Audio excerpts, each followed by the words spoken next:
Gece donum çıkarıp şəfəq üzümə gülür və bu an ömrümüzə yeni ömür bəxş edir.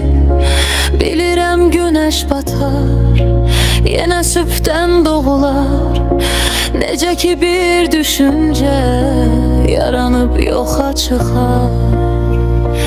Heç nə gözləmirəm mən deyirlər, mən unutmuşam sevməyi. Ağlıma qalib gələn hisslərimi, sevgimi. Bəlkə bu həyat mənə ötərir bir yuxudur, nə zamansa yazdığım bir nağıldır. Oxudur səssiz gecə səhrada, Allaha yalvarmışam, qaytarsın qürurumdan kor olan gözlərimi. Bəlkə dostum həyat tək səni də uydurmuşam, qoymaram sənə doğru uzana əllərimi. Çoxları sevməyimi unutmuşam desə də, bu qədərsiz sevginin qədərini bilmədi. Ürəyim çoxu ilə vursa da, döyünsə də,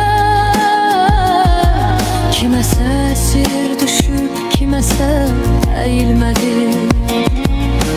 Quşlar ilə oxuyur, ruhum riqqətə gəlir, məni məndən qoparıb yaşamağa səsləyir. Kədərlənmə, üzülmə, hər şey ötüb keçəcək. Bil ki mən qədər səni heç kimsə sevməyəcək. Səssiz gecə səhrada Allaha yalvarmışam,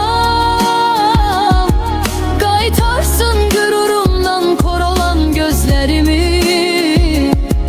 Bəlkə dostum həyatda səni də uydurmuşam, qoymaram sənə doğru uzana əllərimi. Çoxları sevməyimi unutmuşam desə də, bu qədərsiz sevginin qədərini bilmədi. Ürəyim çoxu ilə vursa da, döyünsə də, kiməsə əsir düşüb, kiməsə əyilmədi.